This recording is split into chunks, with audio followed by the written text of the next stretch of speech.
مشاهدينا في كل مكان، أهلا بيكم. احنا معاكم النهاردة من داخل سفارة المكسيك لدى جمهورية مصر العربية.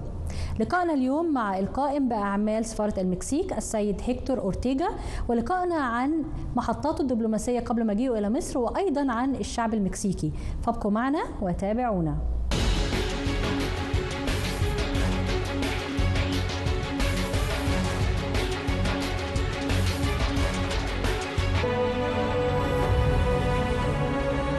المكسيك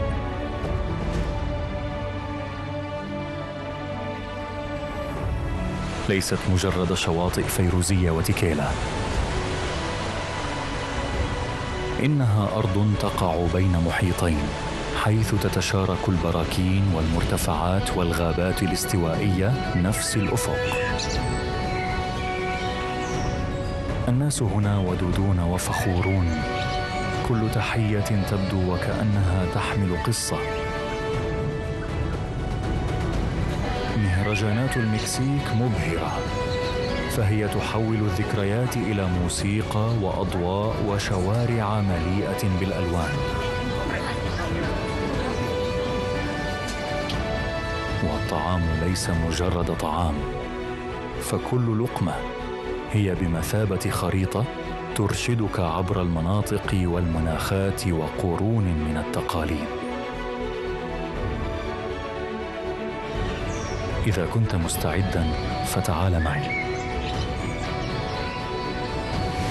ودعونا نختبر المكسيك بأعيننا وآذاننا وبشعور الاكتشاف الخام.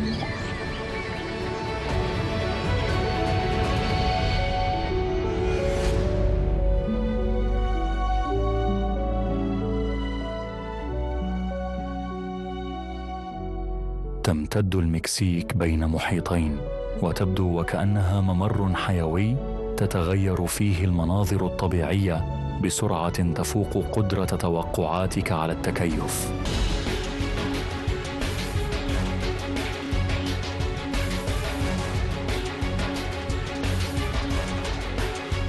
مشاهدينا في كل مكان، أهلا بيكم. احنا معاكم النهارده في ضيافه القائم باعمال سفاره دوله المكسيك لدى جمهوريه مصر العربيه، وهو السيد فيكتور أورتيجا.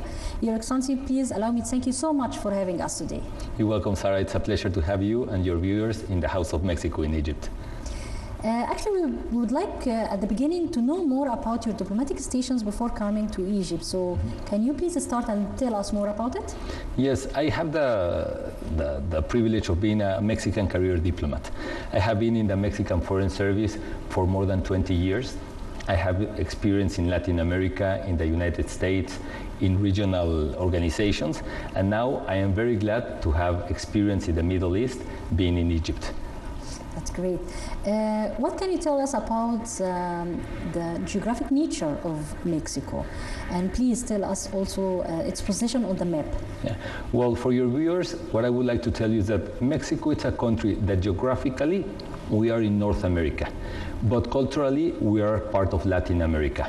We have three countries in our borders. In the north, we have the United States, and in the south, we have Guatemala and Belize. We also have two big oceans and many rivers and lakes in our country. Oh, that's great. What distinguishes this position economically? Economically, we're a country that has developed a lot in the late years, and right now we're the 13th economy in the world. So because of that, we're part of the G20, of the richest countries in the world, but that has taken us a lot of work for many years to go to that position. Can you, Excellency, tell us about, let's say, the mineral resources that distinguish Mexican countries? We have been blessed with many mineral resources. All around Mexico, you can find things from silver, gold, natural gas, oil. We also have, as I told you, two big seas, so we have a lot of fishery. We have a lot of land that can be very good for agriculture, so we're a powerhouse for agriculture. So, alhamdulillah, Mexico has been blessed by natural resources. That's great. If I asked about the Mexican people, what is their traditions and the way of life they are having? That's a very good question, Sarah. And that's one thing that brings Mexicans and Egyptians together. We're people with values, people that love family. In Mexico, you can spend, for example, all the afternoons, your weekends, talking with the family, with your parents, with the grandparents, and that's one thing that I think that unites us with Egypt. Our culture, we're very proud of our culture. We have, in our country, we have different regions, and each region has their own identity. Even though we all speak Spanish, our identity brings us together since many, many, many years ago, because we're also an ancient civilization as Egypt. As you may know, in Mexico we had the Aztecs, the Mayas, the Olmecs, many different civilizations that also built temples and pyramids like Egypt. Your Excellency, what about their custom? Do they have certain customs that they inherit through the years? Yes, Mexico and in our different regions, we have many customs. And we have been blessed because we have even Arabic traditions going to Mexico. Many years the Spaniards lived in Mexico. We were a Spanish colony. So we have many traditions from Spain also. And we also are very proud of our pre-Hispanic traditions. So Mexico, it's a mix of our pre-Hispanic culture and what they imported to Mexico, traditions from Spain, and things that we are now trying to export to the world with our culture. And this diverse, does it reflect on the handicrafts, for example, or the normal life of the Mexican people? Yes, handicrafts, they're amazing in Mexico. And every region has different handicrafts. And the Egyptian people, your viewers, will be able to see them because we will have a handicraft exhibition here in Egypt at the Opera House. So at the last part of this year, I invite all of your viewers to go to the exhibition and to see all of the different handicrafts that we have from the different regions from Mexico. In Mexico, you can have handicrafts from clay, from textiles, from wood, in different colors, in different forms. And I invite all of the people to see it here at the Opera.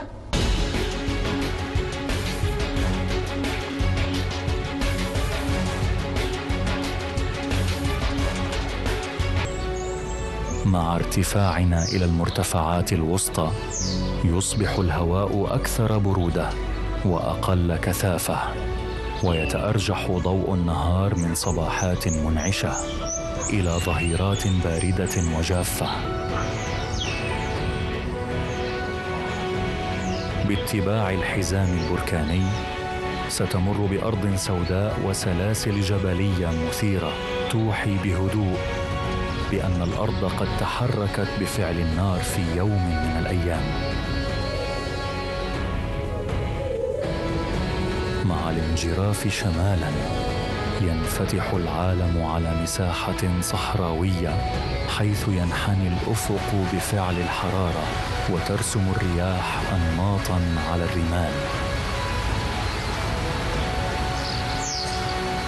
ومع النزول جنوباً تعود الرطوبة بقوة وتتكاثف الغابات الاستوائية حتى يبدو الضوء نفسه وكأنه مرشح عبر طبقات من اللون الأخضر.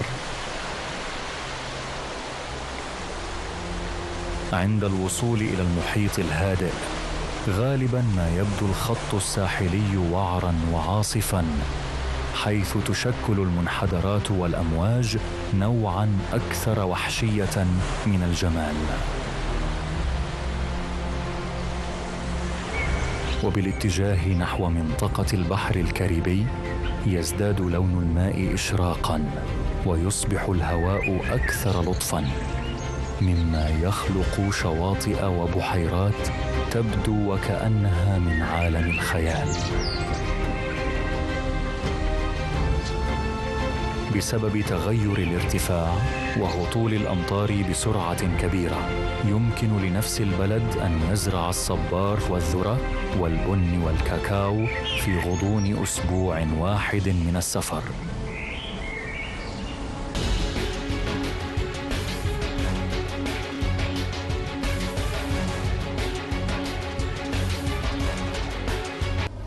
the main industries that's very successful and they export from it from Mexico at Mexico? Mexico is the 13th economy in the world, as I mentioned. So our exports are very, very diversified. We're one of the countries in the world that exports the most. So most of the people, when they think about Mexico, they think about avocados and tomatoes. Yes, we are the #1 exporter of avocados in the world, but we also are the first exporter of flat screen TVs in the world. Mexico also is one of the countries in the world that exports more cars. We export airplanes, we export a lot of electronics, but we also complement it with oil, gas, and agriculture. And also we provide services to different industries around the world. That's great.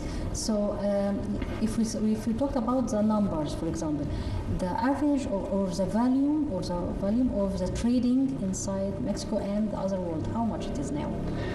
Well, just to give you an idea. For example, in the field of technology, or as Your Excellency just said, the field of agriculture. Just to have an example of how much Mexico trades. The trade between Mexico and the United States, that it's our first trading partner, it's $1 million every minute. Really? So like that, you can have an idea of the amount of volume. If you take all of the countries in the world, Mexico is number 11 of the countries that trade the most.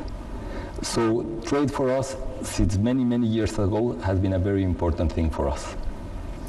If we went back to talk about the Mexican people, what is their hobbies? The music. Does the music have a part in their lives? Music plays a very, very, very important part in our life. It's present at every single moment.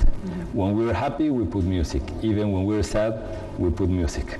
So, and also in different regions of Mexico, you have different types of music.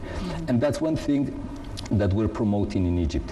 We have seen that Mexican music is famous in Egypt, not maybe because of the text, but because of the sound of Spanish. So we're bringing Mexican artists to give concerts in Egypt, and they have a very, very, very good experience here. If I ask about the tourist destinations, the most famous tourist destination in Mexico, of course, we know that Mexico is one of the famous tourist destination in from the whole world, yani? Yes. So, what is a famous tourist destination inside Mexico? Well, there are many, many touristic sites. One thing, as you mentioned, Mexico is one of the countries that receive most tourists in the world. Just to have an idea, Mexico receives 45 million tourists every year. We receive them by plane, we receive them by car, and we receive them by cruise. And in Mexico, you can find tourism for every different persons. Persons that like to go to the beach, they'll find it in Mexico. Persons that want to do gastronomic tourism, they'll find it in Mexico. If they want to see pyramids and temples, we have it in Mexico. If you want museums, for example, Mexico City is one of the cities in the world that has more museums. So if you want to see different types of museums, you can go to Mexico City and you have different types of art and handcrafts that you can see. But if I have to name some places, I would name obviously Mexico City. You have Cancun, you have Los Cabos, you have Oaxaca, you have Guanajuato. So it depends on what people are looking for. But receiving 45 million tourists a year, we have a little bit for everybody. Your Excellency, if I asked also about the role of women in Mexico, so you can tell us more, please? Yes, for the role of Mexican women, it's fundamental in our society. It has always been fundamental since many, many years ago, not only in the economy, in culture, in tradition. Now that we have been talking about music, culture, and traditions, women always have an important part. They always have a very important part in the family. We have to say that women head the families in Mexico. And now politically, women have gotten a more and more important role. Just to tell you, we have a women president for the first time in our life, and we're very glad of it. And I'm sure that every single woman is very glad of that, and every single child now knows that they can be a president also. In Mexico, a woman can be whatever they want. If they want to be a medicine, if they want to be a doctor, if they want to be a teacher, if they want to be an astronaut, they can do it. They can become a president also. In Mexico, we have changed our laws, so there is parity of gender in Congress. So our Congress has parity in gender, and for Mexicans, gender equity is very, very important. We also have feminist foreign policy. For us, since the last years, it's very important to promote the issues of gender in our foreign policy, trying to have more women ambassadors, more women posted abroad, to have more candidates of Mexico to international postings. So we're promoting that women are part of our foreign policy, of our economy, of our society, and our culture. That's great. If I ask you about the education, the importance of education and the level of education inside Mexico. Education for every country, it's very, very valuable. Mexico has done a very important work in education since kindergarten up to the university. We have two systems. We have the public system and the private system. But if you want to study all your life in the public system, you can do all your studies in the public system. Our national university is one of the most renowned. They're located in Mexico City, and they're one of the most renowned universities in all the world. So Mexico has invested because we know that education is what brings the tools for people to grow and to be better for the society.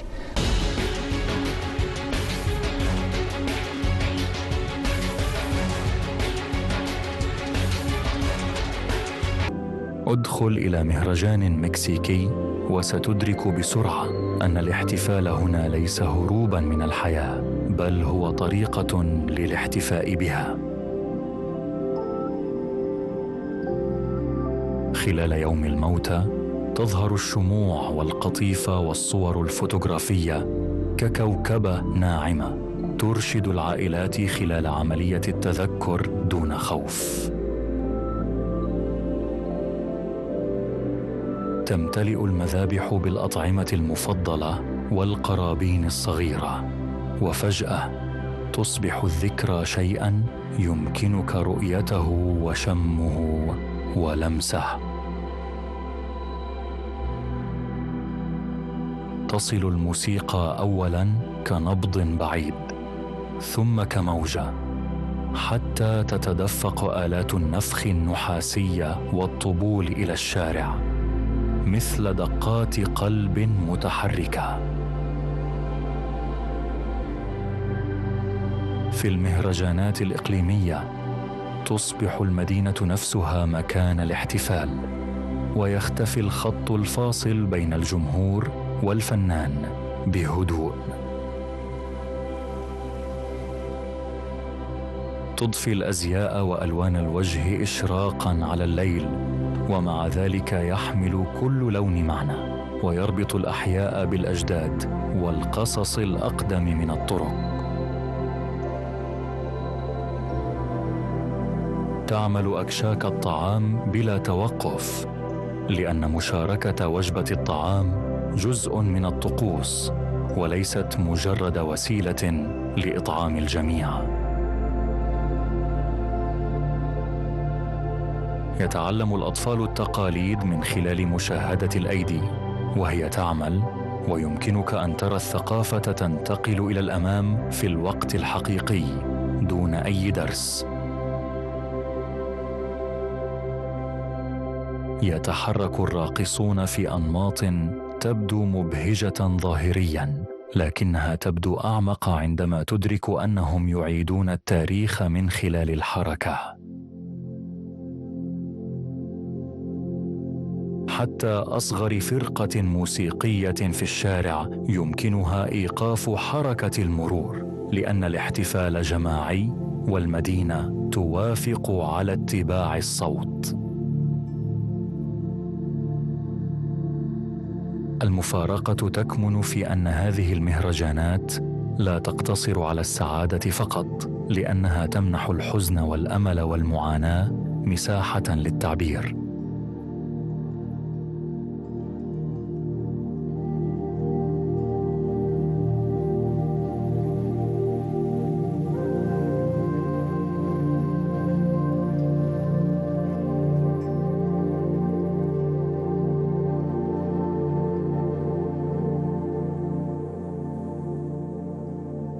في المكسيك لا يعتبر الطعام مجرد وقود، لأن كل طبق يحمل في طياته جغرافية وتاريخا وأسلوب حياة.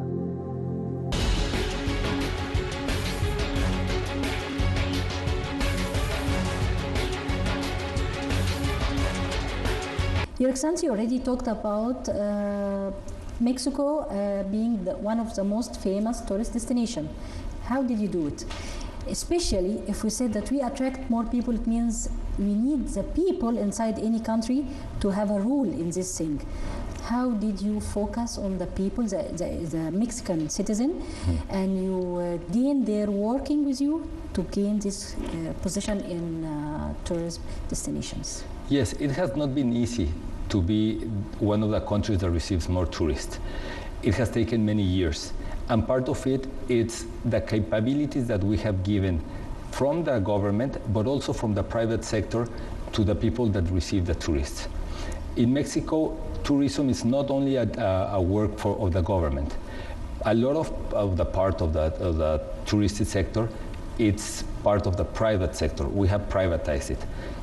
So one of the things that people always find in Mexico is that the service that we provide is world class. And people go back to Mexico because they love the place, they love the food, but they love how people treated them. And I think that that's one... The hospitality. The hospitality. And that's one thing that we have in common with Egypt.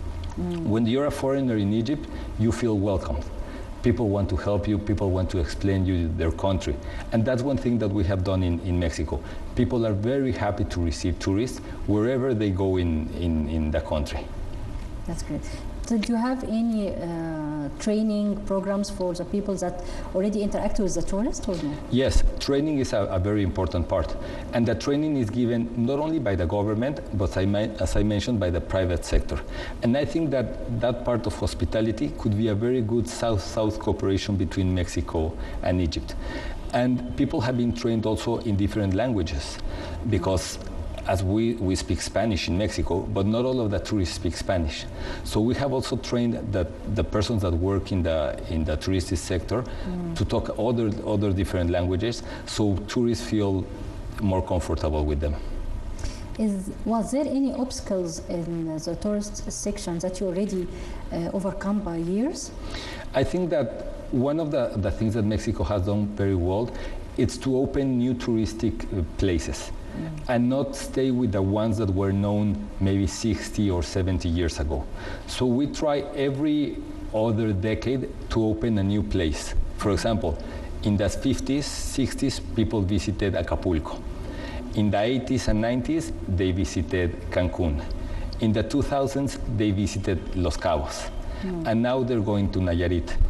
So even though the other places continue to receive people, we don't stay with just one place where people visit. So we try to open new places for people to go. And also in archaeology, we have many temples in Mexico, but we try to discover more and make them available for tourists. So tourists don't go only to the main things, but they have new discoveries that they can visit also. I would like to know more about the Mexican cuisine. Some of the Mexican cuisine dishes are really international, become really international. So I would like to know more about it. Well, Mexican gastronomy, it's fantastic. As a Mexican, I can tell that I'm very proud, and Mexicans, we are very proud of our cuisine. The main ingredients that we use, it's corn, beans, and chili. But that we make a mix to create amazing things. Also, one thing that happens in Mexico is that every region has a different type of cuisine. Being a country, we're almost double the size of Egypt. So we have many regions with different types of food. And fortunately, the Mexican food is well received all around the world. You can find Mexican restaurants in every place in the world, and people like our food. So, as you say, most of the people may know about tacos, guacamole. It's one of the famous international dishes. One of the famous dishes. Guacamole, that we make it with Mexican avocado. As I mentioned, Mexico is the #1 country in the world that exports avocado. So that's why we have the most amazing and delicious guacamole. But we have tacos, we have mole, we have enchiladas. We have different type of food depending on the region. And also, being a diverse country with 2 seas and rivers, we also use a lot of fishery in our food. So it's not only land animals, but also ocean animals. Your Excellency, at the end of this episode, I would like to thank you again so much for having us today. And I would like to have a promise from Your Excellency to have another episode to talk about the history of the relations between Egypt and Mexico. Thank you very much, dear Sarah, to you and to your viewers for coming to the House of Mexico in Egypt. For us, it's a pleasure to talk about Mexico, to let you know more about our culture, our traditions, our music, our handicrafts. And of course, feel free to come back whenever you want, because there's a lot of things that we can talk about between Mexico and Egypt.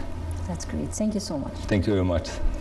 مشاهدينا في كل مكان، وبكده انتهى لقائنا مع القائم بأعمال السفارة المكسية لدى جمهورية مصر العربية السيد هيكتور أورتيجا، على وعد بلقاء آخر نتحدث فيه عن تاريخ العلاقات المصرية المكسيكية، ولكن في الحلقة القادمة.